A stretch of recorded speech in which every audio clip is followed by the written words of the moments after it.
अस्सलाम वालेकुम viewers, I am Hina Mahjabeen. I hope you all will be fine. हम study कर रहे हैं MGT 201 फाइनेंशियल मैनेजमेंट का कोर्स, जिसका है module number 5 financial analysis tools and topic number है 104 कॉमन साइज एनालिसिस और balance sheet, part number 2।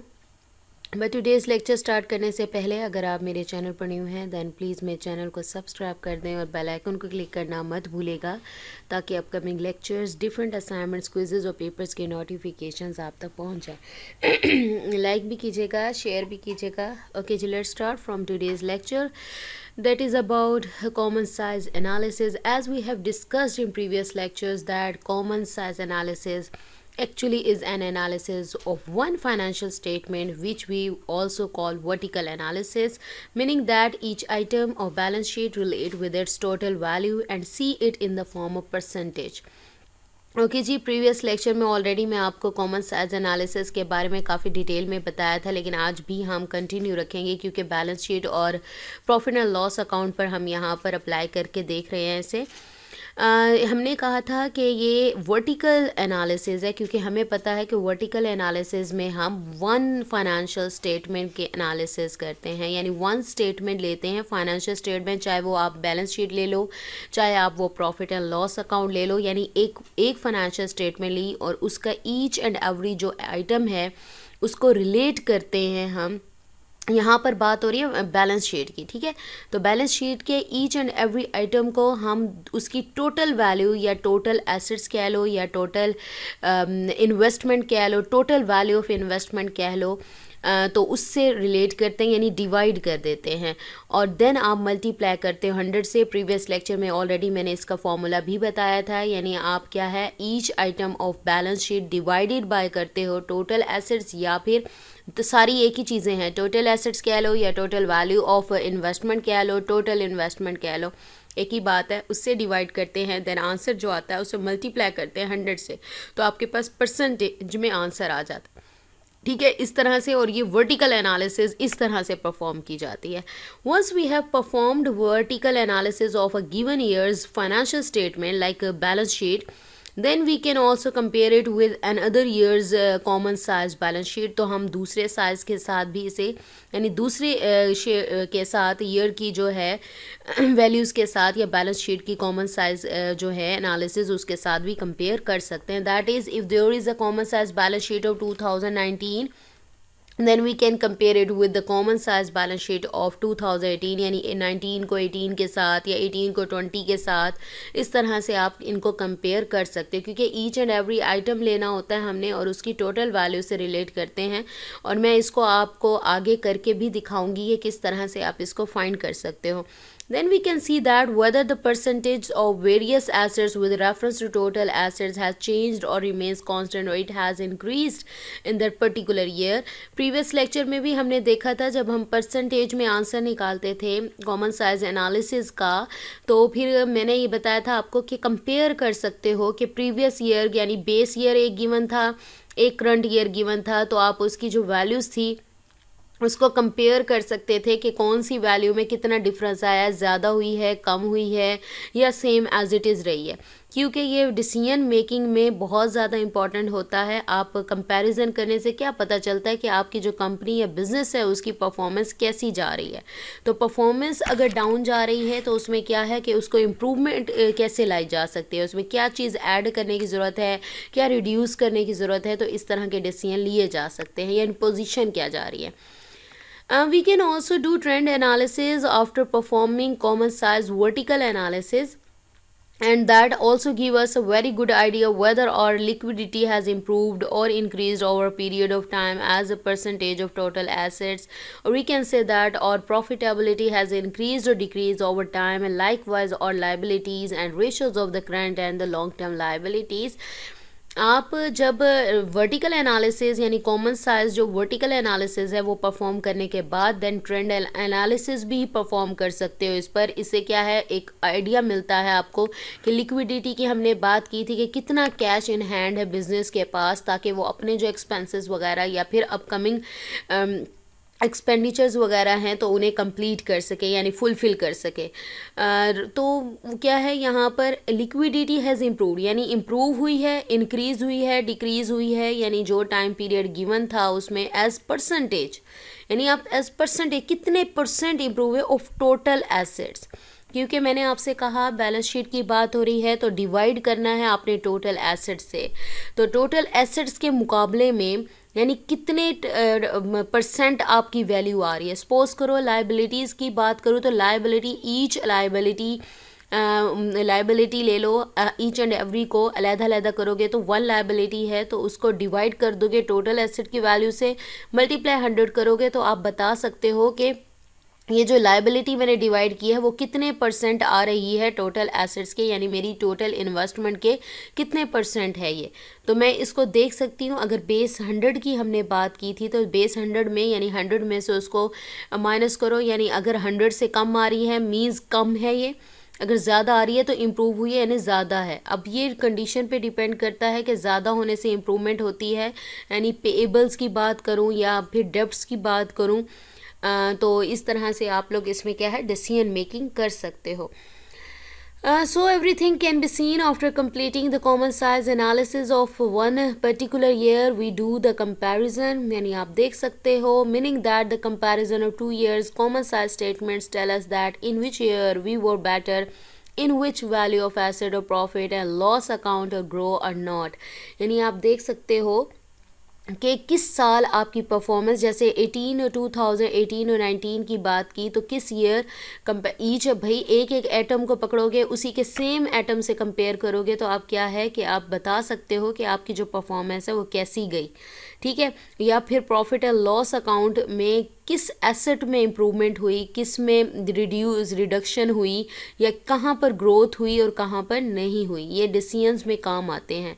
Next है applications of common size analysis. Application कहाँ कहाँ यूज़ होती है। We can do the common size analysis of all the financial statements. और मैंने financial statements सारी यानी सब पर अप्लाई कर सकते हो, क्योंकि हम यहाँ पर जस्ट बात कर रहे हैं बार बार बैलेंस शीट और प्रॉफिट एंड लॉस अकाउंट की, but not only balance sheet और and profit and loss account, बल्कि बाकी की जो सारी फाइनेंशियल स्टेटमेंट्स हैं उन पर भी आप अप्लाई कर सकते हो।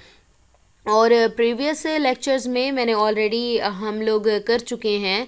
जब हमने फाइनेंशियल स्टेटमेंट्स का टॉपिक किया था तो हमने पढ़ा था कि 5 फाइनेंशियल स्टेटमेंट्स होती हैं, जिसमें फर्स्ट वन इज़ होती है प्रॉफिट एंड लॉस अकाउंट, या फिर पहले हमने पढ़ा था कि स्टेटमेंट ऑफ फाइनेंशियल पोजीशन जिसे हम बैलेंस शीट कहते हैं, और नेक्स्ट हमने पढ़ा था स्टेटमेंट ऑफ कॉम्प्रिहेंसिव इनकम जिसे हम प्रॉफिट एंड लॉस अकाउंट भी कहते हैं, इनकम स्टेटमेंट भी कहते हैं। देन हमने पढ़ी थी statement of cash flow, then statement owners equity, and last one was notes to the accounts.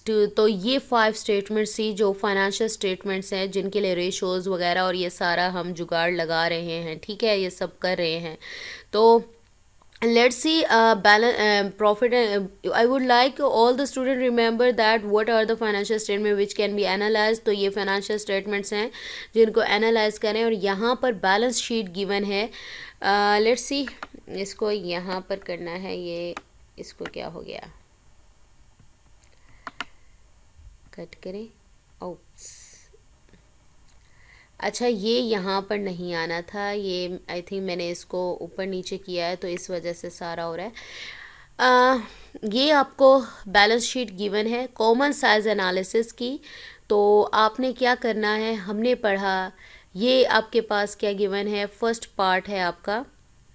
First हमारे पास इन्वेंट्रीज़ हैं, आपने इसको किस तरह से ये यहाँ पर परसेंटेज, यानी आप ये परसेंटेज जो आंसर है यहाँ पर निकालेंगे, और इसको कंपेयर करने का क्या तरीका बताया था मैंने कि common size analysis formula for balance sheet था each item of balance sheet divided by total assets. ये यहाँ पर टोटल है, ये टोटल एसेट्स की वैल्यू है, यानी इनको ऐड अप करके ये वैल्यू आती है। ईच आइटम यानी आप सपोज करो ये वाले आइटम की बात करें यानी 1000, इसका अगर मैं इन्वेंट्री के लिए फाइंड करती हूँ तो मैं क्या करूँगी, इधर मल्टीप्लाई 100 भी आना है, ठीक है। तो आइटम लूँगी, डिवाइड करूँगी उसे, टोटल जो एसेट्स है मेरे पास 24,310 है मेरे पास, मल्टीप्लाई 100 कर दूँगी, आंसर मेरे पास आ जाएगा। सपोज करें ये जो फॉर्मूला है मेरे पास, मैं इसे इन्वेंट्री के लिए अप्लाई करती हूँ। इन्वेंट्री के लिए देखें, मुझे पता है each item of balance sheet लेना है। सपोज करो इन्वेंट्री के लिए, तो उसकी क्या वैल्यू है मेरे पास 1000 डिवाइडेड बाय टोटल एसेट्स की वैल्यू है 24,310, मल्टीप्लाई 100 करना है, मल्टीप्लाई करें और डिवाइड कर दें, answer will be equal to 4.11, that is approximately equal to 4%। इसी तरह से अगर मैंने नीचे सिमिलरली फॉर अकाउंट्स रिसीवेबल भी किया है, यानी इसकी क्या वैल्यू है 2000 डिवाइड बाय टोटल एसेट्स की वैल्यू क्या है 24,310, मल्टीप्लाई 100, यानी मल्टीप्लाई करो डिवाइड करो 8.22 आता है, that is approximately equal to 8%। Same इसी वे में आप प्रीपेमेंट्स का भी कर सकते हो, bank fix asset, accumulated depreciation, सबका अलग-अलग वैल्यू यानी परसेंटेज निकाल सकते हो, कौन सी चीज़ कितनी ज़्यादा है, और जब इन्हें सम अप करेंगे तो 100% आएगा, बिकॉज हमें पता है कि हम बेस जैसे 100 में कन्वर्ट करते थे तो हमारा क्या आता था, हम 100 लेते थे। तो इन सब को सम अप करने के बाद आपके पास क्या आएगा 100। अब ये जो 4% यहाँ पर आंसर आया है, इट मीन्स दैट क्योंकि टोटल एसेट्स नीचे लिखे थे, inventories are 4% of the total value of the assets, यानी टोटल वैल्यू जो है एसेट्स की उसका जस्ट 4% है मेरे पास inventories. And now we can decide that inventories should be 4% और मोर और लेस देन 4%। अब मेरा है, क्योंकि मैंने कहा कि आप डिसीजन मेकिंग कर सकते हो, आपको जब ऐसे चीज़ों के बारे में पता चलेगा कि अब मैंने सोचना है, या एज ए फाइनेंस मैनेजर या डिसीजन मेकर के जो मेरी इन्वेंट्रीज़ हैं या तो 4% होनी चाहिए या उससे ज़्यादा हो या कम हो। If inventories should be more, then we will try to enhance our inventories in the upcoming year, यानी और ज़्यादा इन्हें बढ़ाने की कोशिश करें। And if the inventory should be less than we should try to reduce करने की कोशिश करेंगे, यानी कम करने की। सिमिलरली फॉर अकाउंट्स रिसीवेबल मैंने सेम बताया, अकाउंट्स रिसीवेबल के लिए भी सेम इसी तरह से आपके जो एसेट्स हैं, अकाउंट रिसीवेबल्स जो हैं वो 8% ऑफ टोटल एसेट्स हैं, वो भी यही इसी तरह से ही बता रहे हैं। यहाँ पर मैं इसे ये कर देते हैं, ठीक है, तो जस्ट मैं इसको यहाँ पर करी। ओके जी, नेक्स्ट हमारा है जो बैलेंस शीट का पार्ट है, ये पार्ट है बैलेंस शीट का जिसमें लायबिलिटीज़ गिवन है हमारी, और नेक्स्ट हमारा जो पार्ट होगा उसमें मैं शेयर होल्डर्स एक्विटी दिखाऊंगी। यहाँ से जस्ट मैं यहाँ से कट करी हूँ क्योंकि यहाँ पर लायबिलिटीज़ गिवन है, ठीक है। ओके जी, लायबिलिटीज़ गिवन है। फर्स्ट जो हमारी 3 लायबिलिटीज़ जो हैं वो करंट लायबिलिटीज़ है, और नेक्स्ट 3 जो हैं हमारी वो हैं लॉन्ग टर्म लायबिलिटीज़। आपको पता है करंट लायबिलिटीज़ जिनकी लाइफ टाइम जो होती है विद इन 1 ईयर होती है। अब यहाँ पर भी सेम दी हुई है, मैंने आपसे कहा था common size analysis formula for balance sheet, each item of balance sheet divided by total assets. अगर मैं इसको 5% को 500 को लेती हूँ इसकी वैल्यू और डिवाइड करती हूँ, यहाँ पर भी टोटल एसेट्स या टोटल इन्वेस्टमेंट हमारे पास 24,310 है, मल्टीप्लाई 100 करती हूँ, करने के बाद 2.05 that is approximately equal to 2% है, ठीक है। इसी तरह से मैं दूसरी वैल्यूज़ भी निकाल सकती हूँ, नोट्स पेएबल के लिए भी निकाल सकती हूँ, जैसे मैंने ऊपर आपको कैलकुलेट करके दिखाया, सेम उसी वे में ये सारी वैल्यूज़ कैलकुलेट की हुई हैं। तो अब ये नोट्स पेएबल के लिए क्या करोगे, 1000 डिवाइडेड बाय 24,310 मल्टीप्लाई 100 करोगे तो answer will be equal to 4%। इसी तरह से अगर यहाँ एक्रूड एक्सपेंसेस के लिए करना है 1300 डिवाइडेड बाय 24,310 मल्टीप्लाई 100 करोगे, the answer will be equal to 5%। इस तरह से आप सबकी वैल्यूज़ निकाल सकते हो। If we want to have good control on business then our accounts receivable should be 2%, क्योंकि मेरे पास 2% आंसर आया। अगर मैं अपना बिजनेस अच्छे से रन करना चाहती हूँ, यानी मेरा कंट्रोल रहे, यानी मेरे एक्सपेंसेस वगैरह ना बढ़ें या मेरी जो पेमेंट्स वगैरह हैं वो ना बढ़ें, तो मुझे should be 2% more than it, because accounts payables actually a spontaneous financing, और अकाउंट्स पेएबल एक्चुअली, यहाँ से मैं इसकी डेफिनेशन कर देती हूँ, इसको हम हाईलाइट कर देते हैं, ये डेफिनेशन है, ठीक है। is a type of loan or financing without any interest which arises from the, यानी अगर आप किसी से कर्ज वगैरह लेते हो या देते हो तो उससे क्या होता है, ये अकाउंट्स पेएबल होते हैं, यानी आपने पेमेंट्स लेनी होती हैं किसी से। सपोज करो आपने दिए तो आपको क्या है, किसी से पेमेंट लेनी है, तो अकाउंट्स रिसीवेबल खुद अराइज हो जाते हैं जैसे ही आप क्रेडिट पर कोई चीज़ देते हो। So any business would like to have more amount of account payable, यानी उनकी पेंडिंग अमाउंट पड़ी होगी वो कभी ना कभी उनको मिलेगी और वो इन्वेस्ट कर सकते हैं अपने बिजनेस में, in order to get loan और financing without any interest. So is this 2% good or not? By calculating this percentage we can decide that whether we want to increase it or we want to decrease it in the future. We can make these decisions.